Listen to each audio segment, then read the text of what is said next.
When consumers are making their eating choices, their food choices, they're influenced by, of course, what uh, their preferences are, uh, but they're also, of course, buying their food in a certain location, in a supermarket, in a restaurant, using all kinds of information to make their choices. And so that's what we call the food environment. Food environment is that place in which a consumer interacts with whatever or wherever he or she is buying his or her food. And so that food environment, of course, influences what we can eat to a great extent because it's basically what's on sale, what you can buy, right? I mean, if something is not offered, you simply can't buy it. So that makes the food environment quite influential as a driver of eating behavior.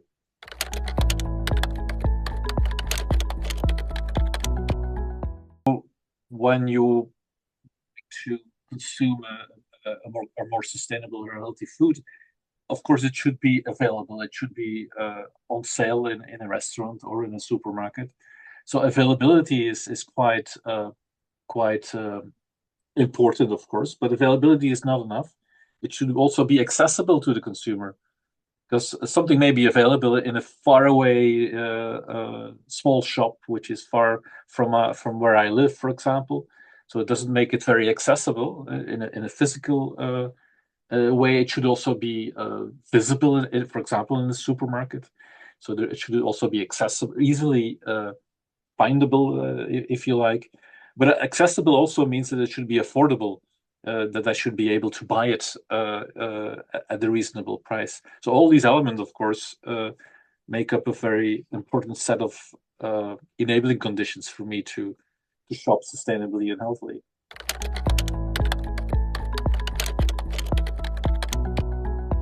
Increasingly, convenience is an important driver of our food consumption. Of course, things have to be tasty, they have to be low cost.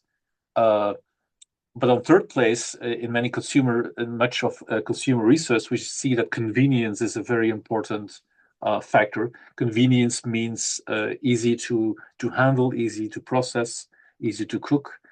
And that's because consumers wish to spend less and less time on actually preparing their dishes, which has all kinds of reasons. It could be, a single parent with a big family has to run two jobs to get a decent income, being very constrained in time on the one hand, to somebody with a high income who wants to spend his or her time on other stuff than preparing food. I mean, there could be various reasons, but we see that trend to convenience as a very strong trend, which means that if you want to sell, if you want to sell sustainable and healthy food, it also needs to be convenient for the consumer.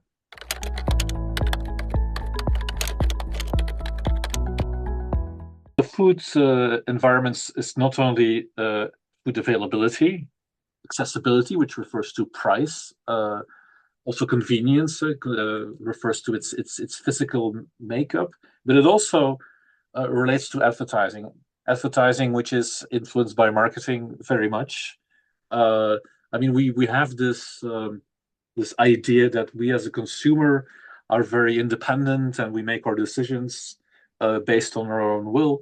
But even in a very unconscious way, we're very much influenced by the things that we read, by the advertisement we see on social media, on television, which shape our preferences very much in various ways.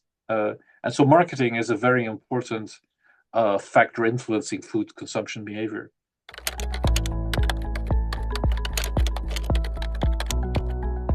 But there are many barriers actually in the food system to make it more sustainable and healthy. But one that I would like to single out is the incentives that these food chain actors, these restaurants, these supermarkets, and so on, have not to actually offer sustainable and healthy food. Because what is usually the case is that unhealthy and unsustainable food is being sold at a higher margin.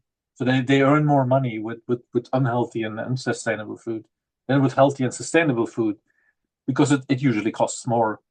Uh, uh, and as a result, they don't have a lot of incentive to actually change what they're offering. Also, because often food chain actors that are willing to change their offer complain that the market is not large enough to actually make that change. And so they take a risk of having a stock of unsold goods, a risk that they're not willing to take. So that's an important barrier that kind of needs, uh, a critical size of consumers that can convince food chain actors to actually change their behavior.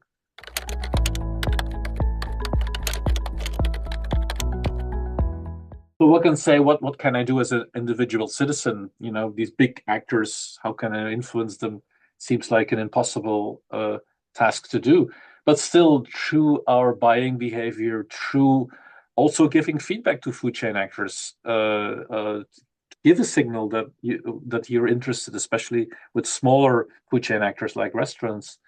Talk to them, give them feedback that you are interested in sustainable and healthy food. Or more collectively, you can also join an association. There are various associations, consumer associations or NGOs, that try to influence what and how businesses are selling food to us. These are all various ways that an active citizen can engage to make the food system more sustainable and healthy.